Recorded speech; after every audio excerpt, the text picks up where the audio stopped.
Bonjour à toutes et à tous, on va bientôt démarrer. Bienvenue dans ce nouveau webinaire organisé par la Maison Bleue en partenariat avec l'Open.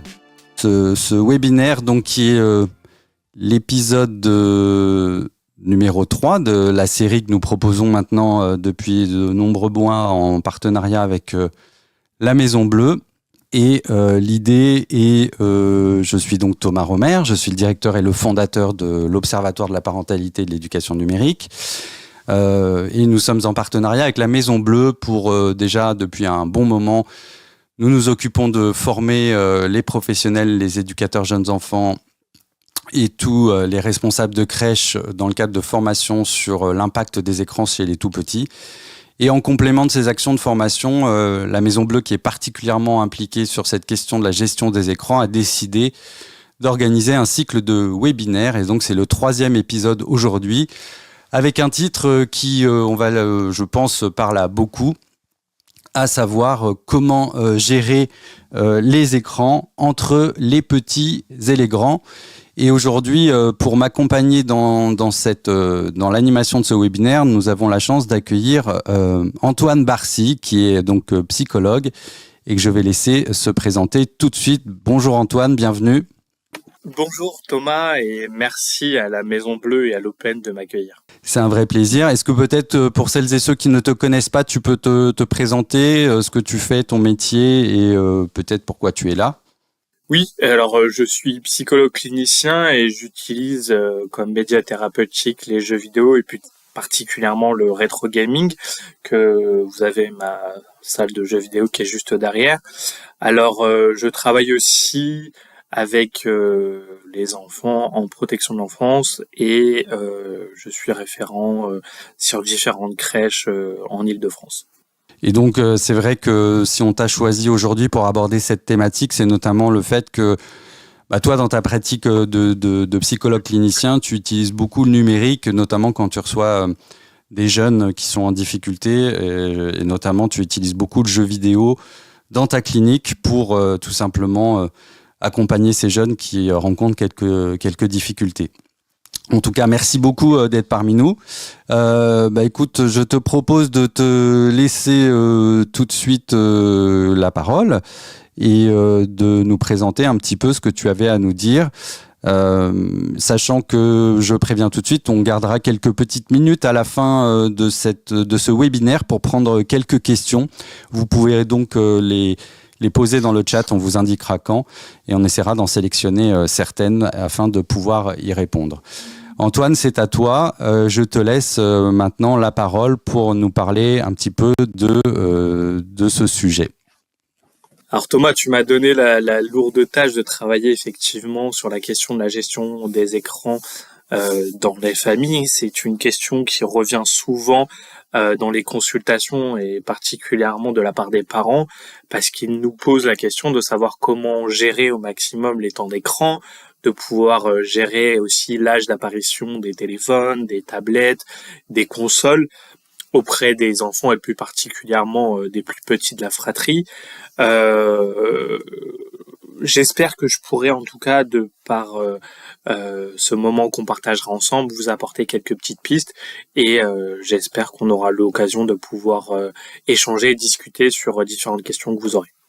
Pour pouvoir travailler sur cette question de la gestion des écrans chez les petits et chez les grands, je vais vous replonger dans les entrailles de l'histoire d'un monde où on pouvait y trouver d'inestimables reliques. C'est pour ça que je veux vous parler dans un premier temps du «c'était mieux avant».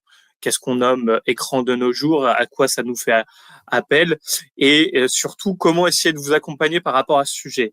Les années 90, c'est l'évocation d'un temps mystérieux, d'un temps ancien.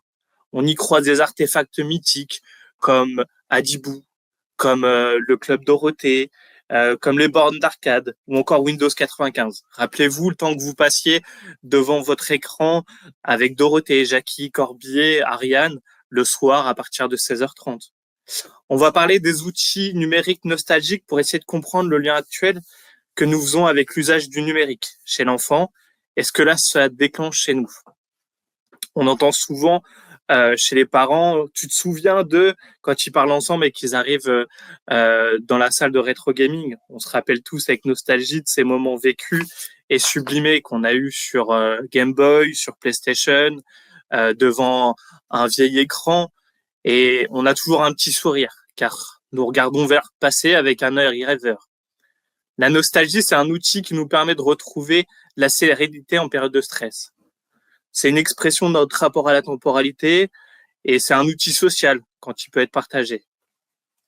La situation vécue, le mal du passé, cette réminiscence des moments d'avant nous intègre dans un système de souvenirs sublimés. C'est faux même par moment et c'est ce qu'on appelle un biais cognitif. La nostalgie, c'est un retour en arrière qui est un regard réflexif sur nous-mêmes, sur ce qui nous constitue en tant que parents ou professionnels d'aujourd'hui. Ce phénomène, ça s'appelle la technostalgia, dans lequel on peut ranger l'utilisation de la technologie du passé, idéalisée, voire fétichisée. Les clés sont à voir du côté de l'obsolescence de ces objets, mais aussi à cette période de l'adolescence que vous avez vécue. C'est un retour en arrière que nous faisons, qui nous permet de nous construire en tant qu'adultes et qui permet de questionner le présent, mais aussi ce que les enfants d'aujourd'hui vont devenir. Pour ceci, 3 points centraux que je vais mettre en avant. Le temps d'écran de chaque enfant dans la fratrie, le contenu des écrans et le moment de communication entre les enfants. Alors, on ne peut pas parler de temps d'écran sans parler du nombre d'appareils. Il y a une étude qui est sortie dans le baromètre du numérique de 2022 et qui identifiait le fait que chaque famille avait à peu près 10 écrans.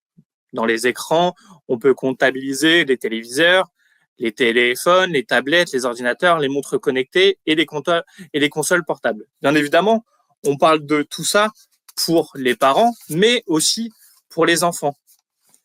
Ces 10 appareils sont comptabilisés et posent la question de comment adapter le temps d'écran de chacun. Chaque enfant a des besoins propres. Les plus petits sont attirés par les mouvements constants sur un écran, par les couleurs vives, les sons émis, mais surtout parce que les plus grands s'y intéressent. La question, c'est que faire quand le plus petit veut jouer avec les plus grands? Quand est-ce qu'on peut lui donner accès à un téléphone ou à une tablette? Est-ce que c'est mauvais? Est-ce qu'il peut avoir son propre téléphone? Du point de vue de l'aîné, ce sera toujours injuste, parce que lui, il aura dû attendre longtemps. C'est pour cela aussi qu'il faut créer des règles communes, mais qui peuvent évoluer et être souples. Chaque enfant a un besoin spécifique et tous les objets numériques ne sont pas adaptés à ses besoins, à ses envies ou à ses capacités de compréhension. Il faut centrer l'objet numérique autour de la notion d'utilité et de besoin. Pour les plus grands, c'est utile pour travailler, écouter de la musique, lire des scans, garder contact avec des amis ou encore jouer. Pour les plus petits, ce sera certainement peut-être pour dessiner, pour jouer, pour regarder des séries avec la présence d'un adulte à ses côtés. La question qui se pose encore une fois, c'est comment faire si on se retrouve à être obligé de laisser son enfant devant l'écran? Parce que ça, c'est quelque chose qui revient assez souvent. En quoi l'objet est-il un catalyseur d'attention, un élément qui calme ou qui subjugue l'enfant au point qu'il ne bouge plus? Pour certains professionnels de crèche, vous allez voir des enfants dans une poussette arriver avec un écran dans les mains qui ne bouge pas, qui ne va pas forcément discuter. Mais dans une société qui tolère de moins en moins le bruit des autres, le mouvement des enfants, l'écran prend le rôle de nourrice qui maintient l'enfant à une place particulière et qui ne coûte pas cher. Rappelez-vous, l'écran et le moment qui va avec doit être centré autour du partage et de la communication. Il y a là une recommandation qui s'appelle la règle des 4 pas, qui va essayer de vous maintenir dans des règles spécifiques sur lesquelles on va essayer d'adapter le fonctionnement. Après, on va parler du contenu des écrans. Alors, ce n'est pas l'écran qui est diabolique, ça c'est quelque chose qu'on entend souvent, mais c'est l'utilisation qu'on peut en avoir et qui peut devenir mauvais pour l'enfant. Fut un temps, j'ai eu une conférence et j'ai été interpellé par un membre du cause, que je salue, et qui faisait un parallèle entre la voiture et l'écran. Pour cette personne, la voiture était synonyme d'accident et le téléphone perçu comme un danger potentiel pour les enfants.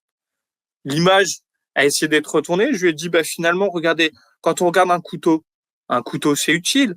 Ça sert à manger, ça nous sert pour pouvoir couper les aliments. Mais si cette utilité première est détournée, il peut effectivement devenir dangereux.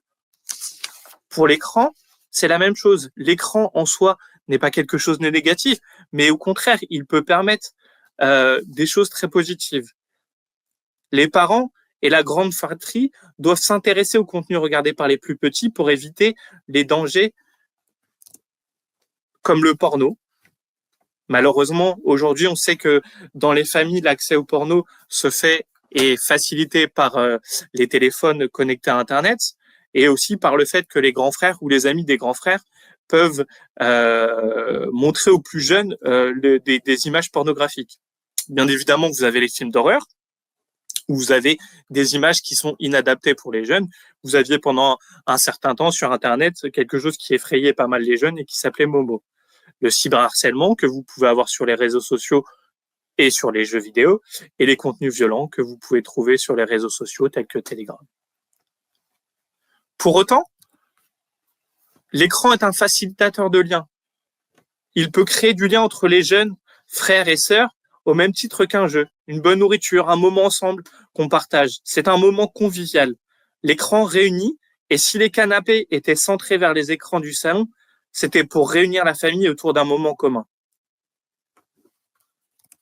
La modification de la technologie et l'avancée technologique et l'apparition du sans-fil et d'Internet a dénaturé un petit peu ces moments de partage. Les manettes avant étaient connectées ensemble grâce à ce fil, ce cordon ombilical qui reliait les joueurs à la même PlayStation, Xbox, Mega Drive ou encore Super NES. Maintenant, aujourd'hui, les consoles sont portatives. Donc, petite chose qu'on va mettre en place pour les enfants, essayer au maximum de reconnecter la console à la télévision. Comme ça, vous pouvez passer devant vous en tant qu'adulte et les frères et sœurs peuvent être connectés les uns avec les autres. Pour la musique, ça réunit les familles. Elle devient intégrée au téléphone, tablette ou ordinateur. On y retrouve des moments de vacances vécus ensemble. Une forme de nostalgie collective.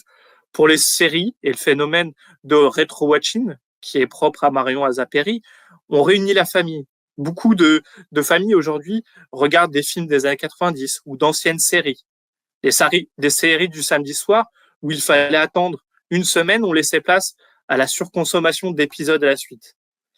Les fratries échangent aussi des moments conviviaux grâce à la lecture de scans, ces mangas présents sur le net, en couleur et souvent en anglais, pour augmenter significativement le niveau de chacun, grâce aux jeux vidéo aussi et l'échange avec les gamers sur les serveurs Discord.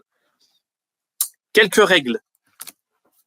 C'est des règles de bien vivre, tournant autour d'un principe. Famille égale communication, communication égale partage, et partage, on est tous ensemble.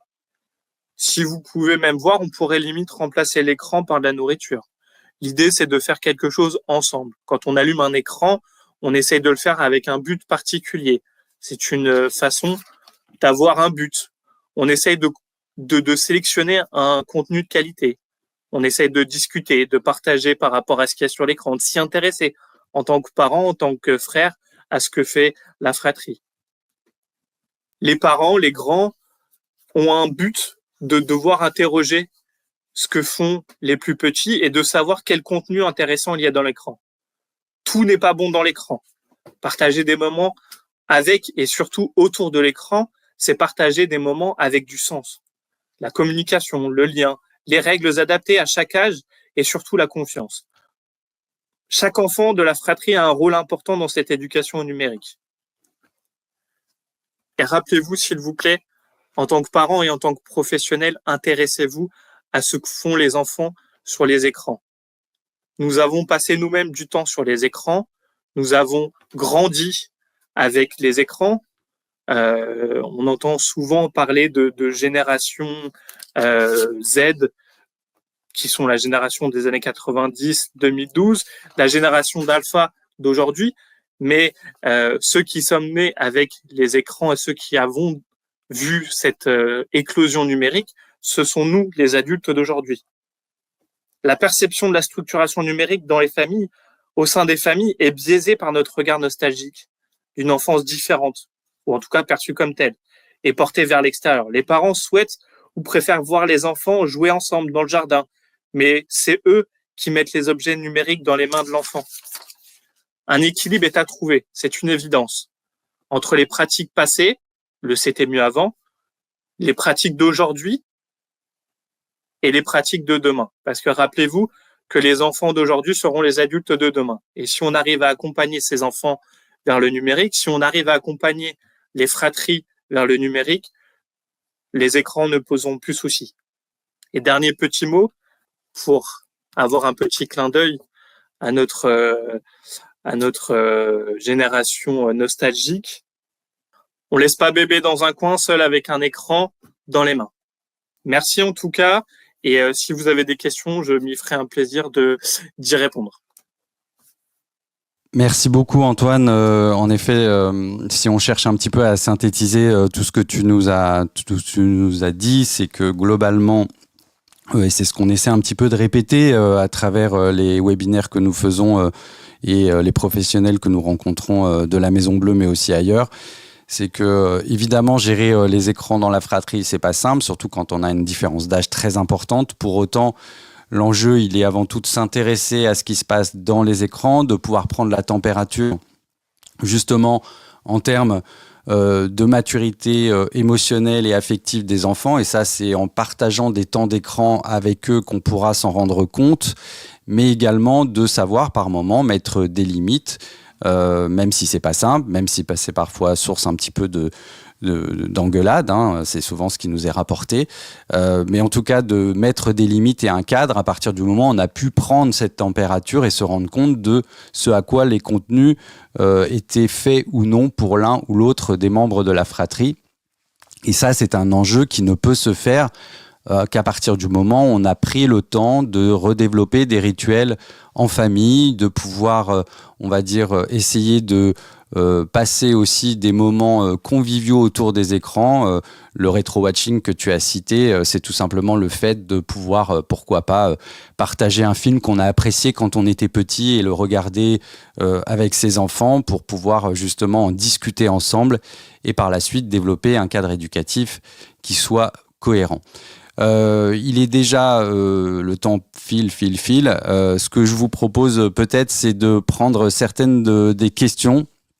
Est-ce que je vois que nous avons une question de Sarah qui, et je vais l'afficher la question, les règles sont applicables pour les enfants de 2 ans, sa grande sœur a 9 ans, et difficile d'appliquer ça. Concrètement, Antoine, comment on fait dans ce genre de situation avec un gap générationnel et en termes d'âge assez important? Alors, pour chaque enfant, effectivement, on a des règles à suivre, mais comme pour toute situation, c'est ce que je disais tout à l'heure, que ce soit pour les sorties, que ce soit pour le coucher, les écrans vont aller dans le même sens. Pour un enfant qui aura 2 ans, si on suit les demandes, ou en tout cas ce qui a été perçu par les scientifiques, l'écran seul avant 2 ans n'a aucune utilité, parce qu'un enfant de 2 ans a besoin d'être dans la motricité fine, a besoin de communication et a besoin de travailler son lien affectif. Donc, si un enfant de 2 ans peut être devant un écran, ce sera avec son parent sur un moment convivial sur lequel on pourra discuter, sur lequel on pourra chanter, sur lequel on pourra rigoler. Un enfant de 9 ans, lui, pourra effectivement avoir des moments peut-être un peu plus conséquents. On garde bien évidemment en tête le fait que l'écran est toujours là pour partager un moment ensemble, et forcément on ne va pas mettre les mêmes dessins animés si on regarde un dessin animé à un enfant de 2 ans et un enfant de 9 ans. Après, ce qui revient souvent, et on le voit de toute façon par rapport au fait que la chanson Baby Shark, par exemple, a dépassé les 15 milliards de vues sur YouTube, les parents ont souvent tendance à donner ces comptines-là sur Internet, et faire en sorte que l'enfant regarde en boucle ces comptines. Encore une fois, on va dire aux parents, chantez avec vos enfants, prenez des livres où il y a des musiques dessus, et surtout n'hésitez pas à chanter. Je sais que les professionnels de crèche le font souvent, et l'enfant apprécie beaucoup plus ce lien-là avec l'être humain que sur le téléphone. Alors justement, tu parles de comptines. On a Malika qui nous pose une question au sujet des comptines. Bonjour, mon fils a 21 mois et aime énormément les comptines. Combien d'heures un enfant de 21 mois doit passer devant l'écran? La fameuse question des limites de temps. Alors, je ne sais pas si on devrait la poser en termes d'heures. Ce serait plus peut-être en termes de minutes pour un enfant de 21 mois. Encore une fois, hein, ce qui est préconisé, c'est de faire en sorte que si vous avez à un moment donné un échange autour d'un écran, vous prenez votre enfant sur vous, comme ça fait un moment affectueux. Vous regardez, si vous voulez, un petit dessin animé, mais les comptines seront beaucoup plus intéressantes si vous les chantez vous-même, si vous les faites répéter et si vous les retrouvez encore une fois dans un livre qui pourra manipuler, qui pourra mettre à la bouche, sur lequel il pourra tourner les pages. L'intérêt de trouver des comptines sur le net, c'est plus peut-être vous, pour vous réactualiser, vous pouvez vous réécouter les comptines pour pouvoir les réapprendre par cœur, mais votre enfant préférera 1000 fois les chanter avec vous. Merci. On a une question aussi de Benoît qui nous dit « Nous, ça ne nous dérange pas de proposer un dessin animé à notre fille de 3 ans. Le problème, c'est qu'elle ne sait pas s'arrêter et fait une crise à chaque fois qu'on arrête le dessin animé. Comment on gère ce type de crise ?» Alors, cette question de l'arrêt, elle est présente pour tout et ça a été assez bien décrit par Séverine Erel, parce qu'en fait, quand on est devant un écran, on est dans une situation de flow, c'est-à-dire qu'on perd un petit peu conscience de tout ce qui se passe autour de nous et l'écran va catalyser notre attention. Ce qu'on va privilégier pour un enfant de 3 ans, si on regarde un dessin animé, et on peut très bien regarder un dessin animé, déjà, c'est de pouvoir sélectionner le contenu de ce dessin animé et de faire en sorte que ce soit des dessins animés qui soient plutôt courts et de pouvoir prévenir en amont votre enfant. Aujourd'hui, on va regarder un épisode de ce dessin animé qu'on pourra regarder ensuite la suite demain ou on pourra regarder la suite la semaine prochaine. Ce qui est compliqué, c'est que nous avons appris, nous, à attendre parce que nous avons appris qu'on avait samedi soir un épisode et on avait la suite une semaine après, alors qu'aujourd'hui, on est dans le tout de suite. Donc forcément, les enfants d'aujourd'hui nous imitent et savent qu'on peut enchaîner des épisodes. Maintenant, c'est à vous, parents, de pouvoir avoir cette règle de un épisode et faire en sorte que cet épisode soit partagé. Comme ça, vous pourrez en rediscuter avec votre enfant et votre enfant prendra plaisir à regarder ce dessin animé avec vous et à en rediscuter après aussi. On a également une question de Eva qui nous demande comment réussir à sensibiliser en fait toutes les générations à cette éducation numérique des plus petits. Par exemple, visiblement, Eva nous partage une situation qu'elle a dû vivre et que vivent certainement de nombreuses personnes qui nous regardent. Là, on envoie ses enfants en vacances chez les grands-parents souvent, et ces derniers ont parfois un rapport à la télévision qui tourne en continu, et ils n'ont pas non plus cette pression éducative au numérique pour l'enfant. Alors comment est-ce qu'on réussit à embarquer un peu toute la famille et toutes les générations dans cette éducation au numérique? C'est là où c'est intéressant et c'est important le rôle qu'ont les adultes d'aujourd'hui, parce qu'ils ont vraiment ce rôle de transition, c'est-à-dire que sur les anciennes générations, les grands-parents qui ont vu développer le numérique d'un peu loin, et quand vous discutez avec des grands-parents, ils ont toujours du mal à aller sur les réseaux comme WhatsApp, pas sur les réseaux comme Instagram ou autre, mais par exemple sur WhatsApp pour communiquer, on voit, et quand ils prennent leur téléphone, on leur demande toujours de réajuster le téléphone parce qu'ils sont souvent près de l'écran. Pareil sur les démarches administratives qui sont sur les ordinateurs. Et pour les enfants, eux, ils nous voient constamment sur les écrans.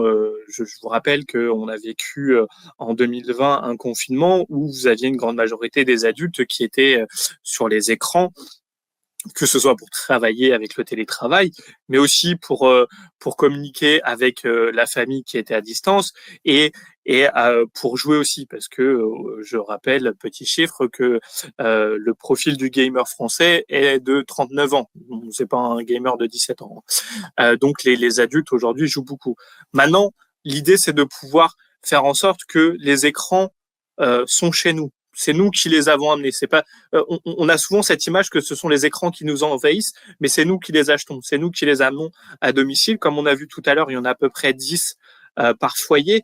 Donc, il faut pouvoir essayer d'accompagner au maximum sur l'utilisation de cet écran. Mais au même titre que on va sensibiliser à la lecture, on va sensibiliser à certains goûts au niveau de la nourriture, peut-être discuter de toute façon, ce sera la clé, et faire en sorte que ces moments restent des moments conviviaux, et faire en sorte que ces moments ne nous échappent pas et surtout ne nous séparent pas.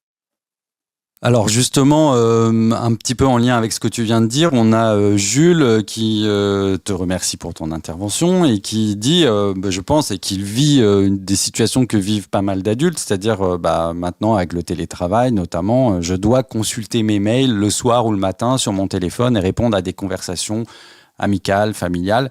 Est-ce que ça a un impact, en fin de compte, ce type de moment de connexion sur la perception de l'enfant? Est-ce que, en fin de compte, ça génère une forme d'habitude, une forme d'ancrage pour la suite?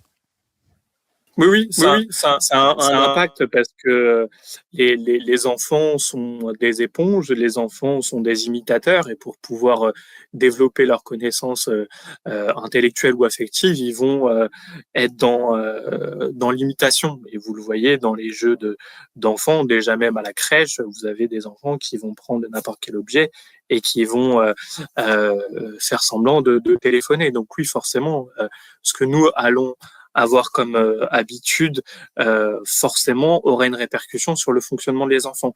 L'idée, encore une fois, est simple, c'est de pouvoir échanger avec vos enfants, de pouvoir lui dire, regarde, je suis en train de travailler, tiens, regarde, mets-toi avec moi, je lis mon mail. Alors un mail, voilà, ça me permet de pouvoir communiquer, de pouvoir travailler à distance. Et en fait, l'idée, c'est de pouvoir expliquer, mais au même titre que vous êtes en train de lire, un enfant va prendre un livre de son côté et va lire aussi. Donc tout ce que vous aimez, l'enfant va essayer de le reproduire, parce que si ça a un intérêt pour vous, ça aura de l'intérêt pour lui. Et enfin, une dernière question, puisqu'on arrive au bout de ce webinaire. Mon bébé de Mirka qui nous dit « Mon bébé de 2 ans aime jouer sur les applis pour bébé. Est-ce que c'est nocif, même si on l'accompagne ?» Alors la question, c'est de savoir ce qu'on appelle nocivité. Qu'est-ce qu'on appelle accompagnement? Et qu'est-ce qu'on appelle l'accompagnement aussi. Maintenant, il y a une double entrée, c'est-à-dire que votre enfant de 2 ans, ce qu'il va apprécier fortement, c'est de pouvoir toucher, c'est de pouvoir interagir avec les objets. Il aura besoin du lien, il aura besoin d'être avec vous. Peut-être que ce qu'il recherche le plus, c'est d'être avec vous, de prendre votre téléphone ou de votre tablette. Après, l'enfant est toujours subjugué par les couleurs vives et par le mouvement constant. Donc forcément, s'il a une application, et les applications sur bébé ont toujours des couleurs très vives, avec des musiques qui sont très fortes, forcément, ça va l'intéresser. Si on suit les recommandations, on va vous dire le fait de jouer pour votre enfant sur l'écran aura pas un grand intérêt au niveau intellectuel. Maintenant, ce qui nous revient souvent, c'est quand on a des enfants de 2 ans qui passent trop de temps sur les écrans.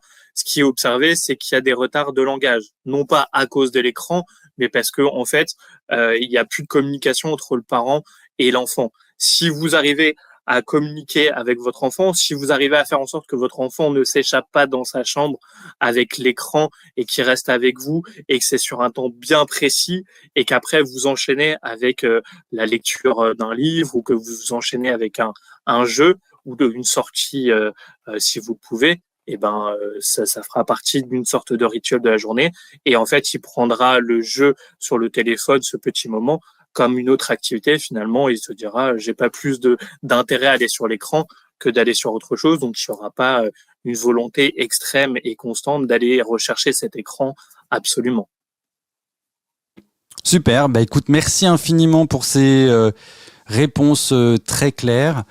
On arrive au terme de ce webinaire.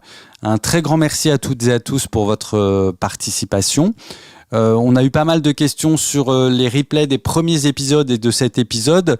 Évidemment, vous pourrez les retrouver sur la chaîne YouTube de la Maison Bleue ainsi que sur celle de l'Open. Très prochainement. Et puis nous, ce qu'on vous dit aussi, c'est que on se donne rendez-vous en décembre pour le dernier webinaire de l'année de ce cycle. On vous communiquera tous ces éléments sur les réseaux sociaux de la Maison Bleue et de l'Open. Et d'ici là, on vous souhaite évidemment une très belle fin de journée et préparez bien les fêtes surtout. À très bientôt. Bye bye. Merci Antoine. Merci Thomas. Merci à tous.